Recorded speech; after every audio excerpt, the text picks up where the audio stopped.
Mes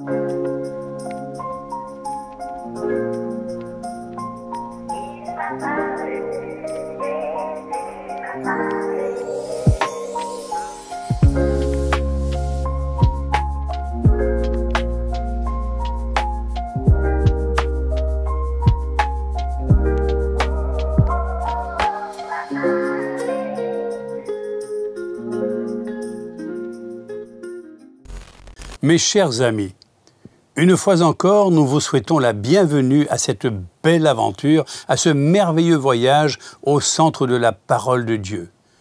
Merci de la confiance que vous nous témoignez en suivant régulièrement en télédiffusion ou en radiodiffusion notre série biblique « Il m'a parlé ». Et tout cela est rendu possible grâce à l'efficacité de l'équipe de Espérance Média Martinique.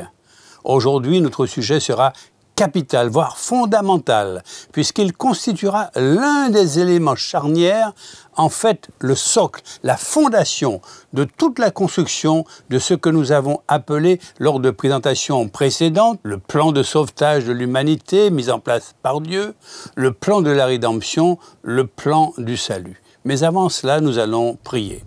Notre Dieu, notre Père, en cet instant, nous te remercions de permettre que de nombreux amis nous suivent par le biais soit de la télévision ou de la radio. Que tu puisses les bénir abondamment et que ton esprit nous accompagne durant ce moment important où ta parole sera transmise à nos amis. Fais-nous du bien en cet instant, nous t'en prions, au nom de Jésus. Amen.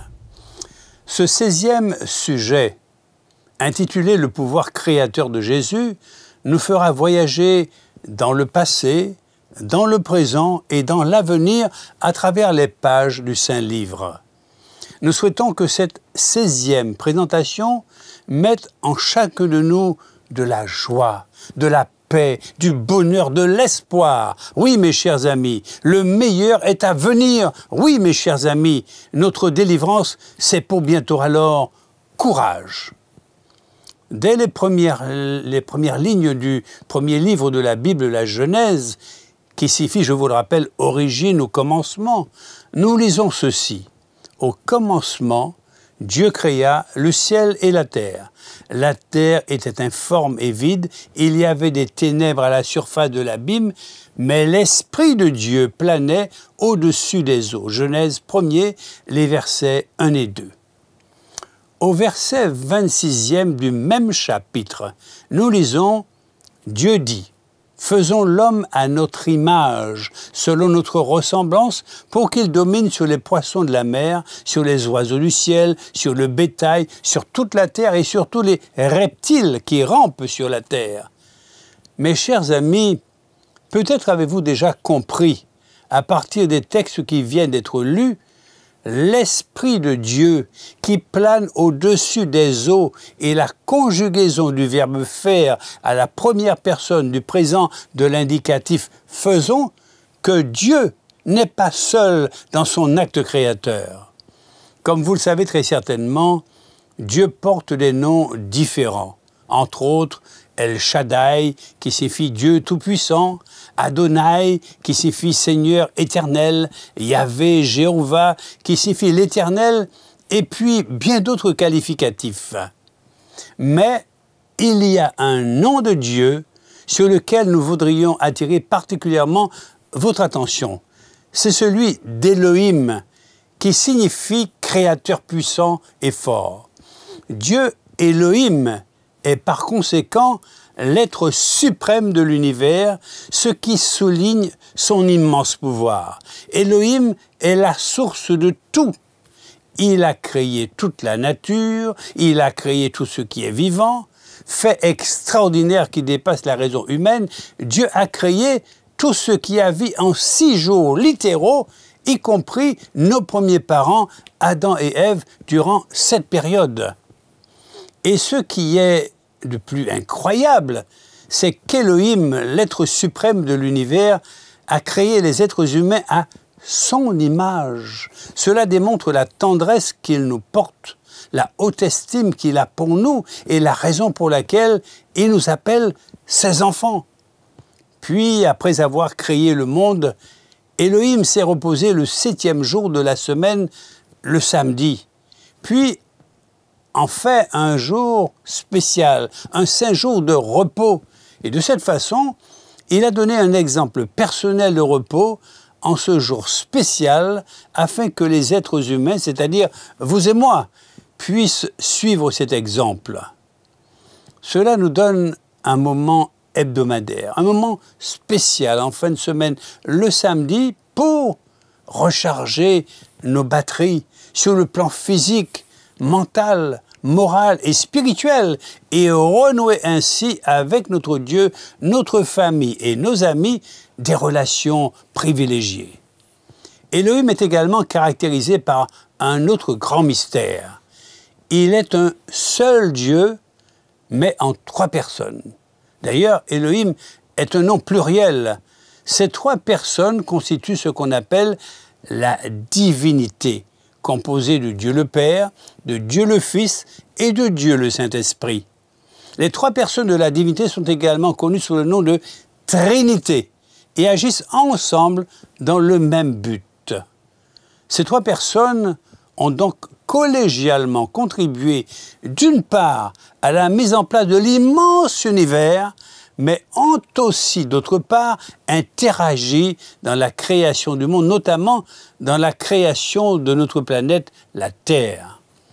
S'il est vrai que ce regroupement de la divinité en 3 personnes, que nous connaissons comme étant la Trinité, constitue un réel mystère pour notre compréhension humaine, il n'empêche que leur interaction est bien visible et bien tangible dans toute la Bible, la parole de Dieu.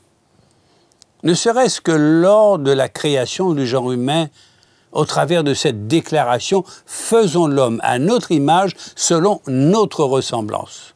Ce qui revient à dire que Dieu le Père, Jésus et le Saint-Esprit collaboraient ensemble à cette incroyable réalisation d'amour. Plusieurs textes bibliques que nous nous proposons de vous présenter confirment d'une part ce que nous affirmons s'agissant du pouvoir créateur de Jésus et confirment d'autre part le pouvoir recréateur de Jésus. Aux origines, avant que rien n'existe, le Fils, expression de Dieu, était là. Il était face à face avec Dieu, étant lui-même Dieu de toute éternité. Donc, il était là, face à face avec Dieu. Tout ce qui existe a été créé par lui, absolument rien n'a pris naissance sans lui. La vie résidait en lui. Cette vie est la lumière de tout le genre humain. Ce que nous trouvons dans le livre de Jean, au chapitre 1er, les versets 1 à 4. D'autres versions de la Bible présentent Jésus comme étant la parole, le logos. La vie résidait en lui. Cette vie est la lumière de tout le genre humain. D'autres versions de la Bible présentent Jésus comme étant la parole, le logos. Pour être clair là-dessus, revoyons les versets 1 et 14 du chapitre 1er du livre de Jean. Au commencement de toutes choses, la parole existait déjà. Celui qui est la parole était avec Dieu et il était Dieu.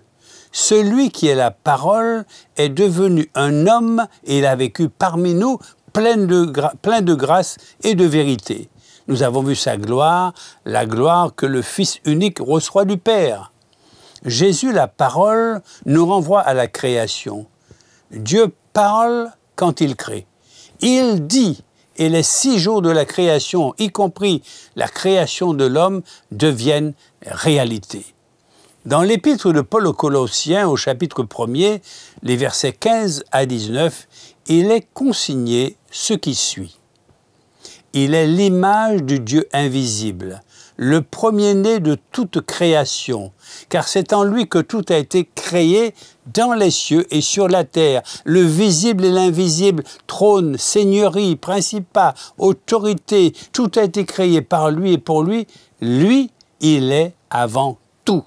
Et c'est en lui que tout se tient. Lui, il est la tête du corps qui est l'Église. Il est le commencement, le premier-né d'entre les morts, afin d'être en tout le premier, car il a plu à Dieu de faire habiter en lui toute plénitude.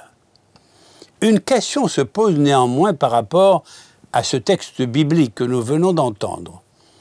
Jésus est-il créateur ou a-t-il été créé?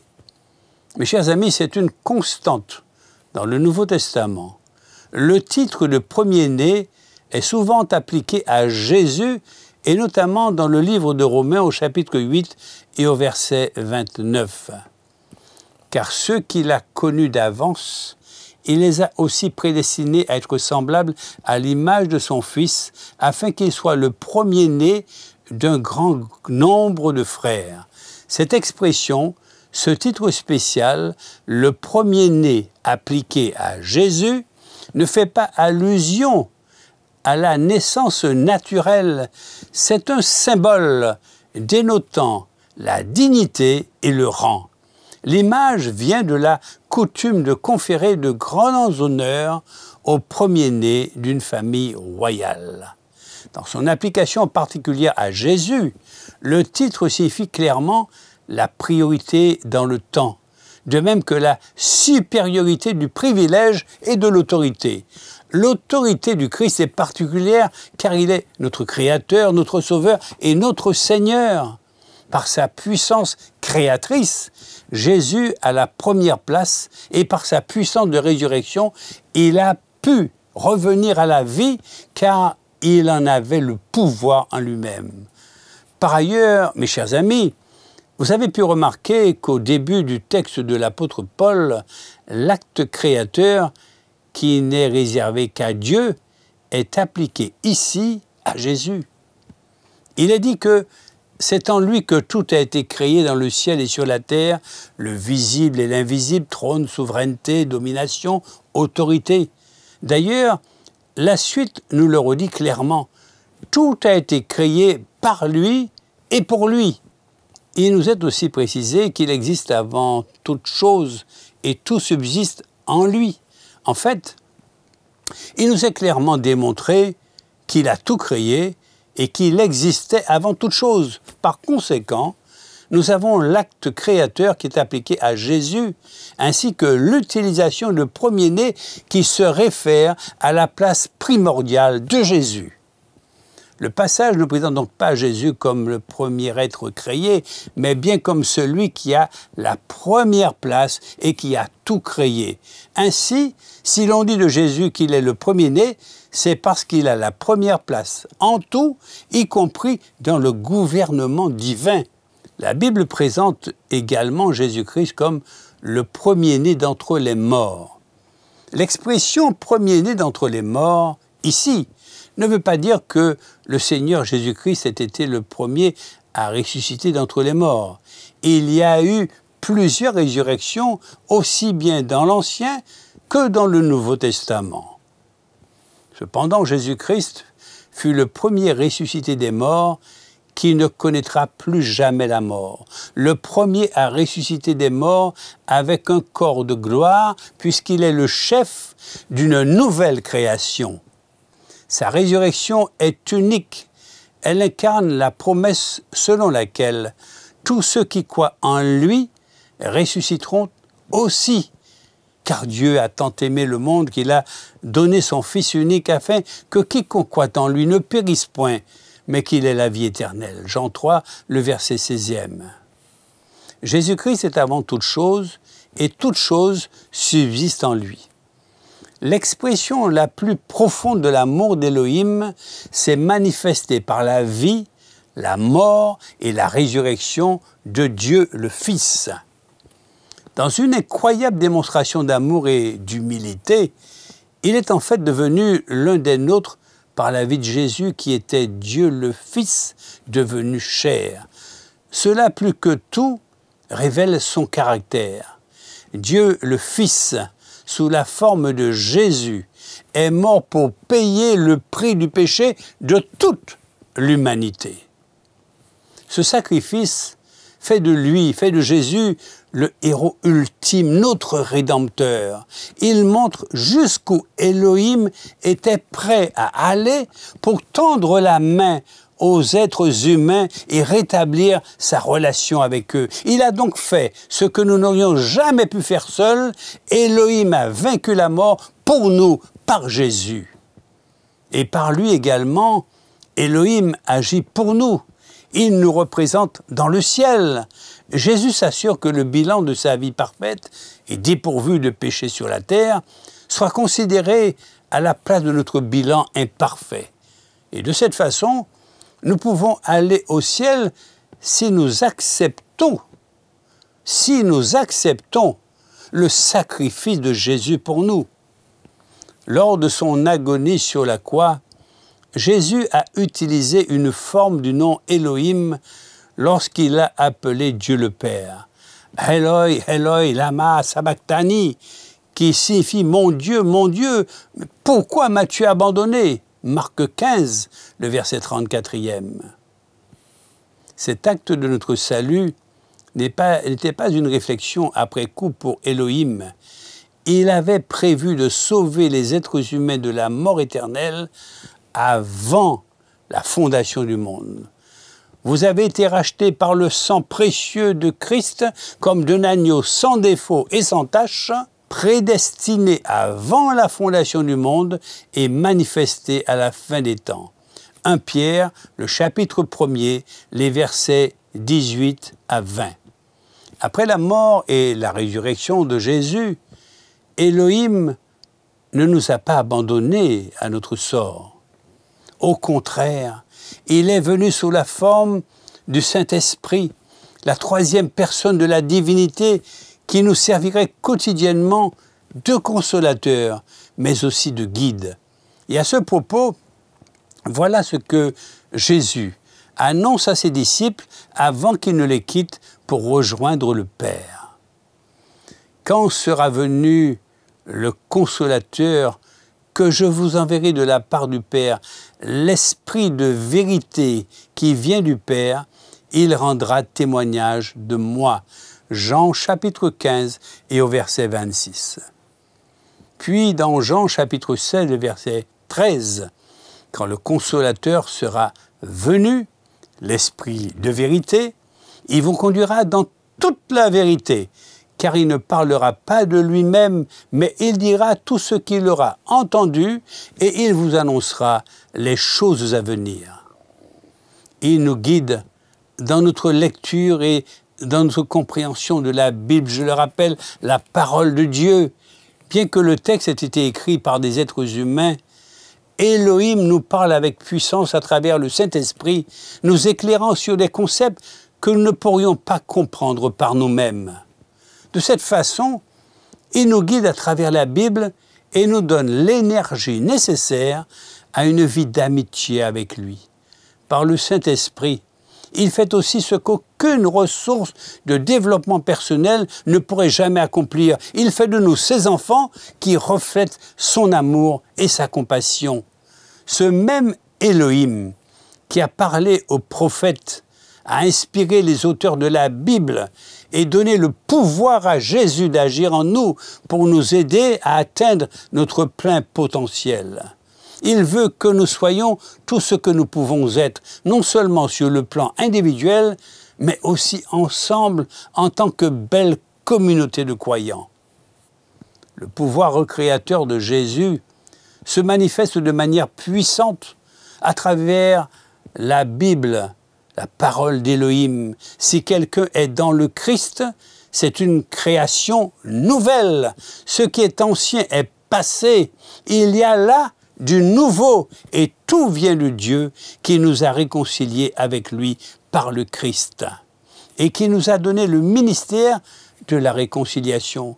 Car Dieu était avec le Christ, réconciliant le monde avec lui-même, sans tenir compte aux humains de leurs fautes et mettant en nous la parole de la réconciliation. 2 Corinthiens au chapitre 5, les versets 17 à 19. Mes chers amis, voici ainsi résumé le pouvoir créateur et recréateur de Jésus, notre divin Sauveur.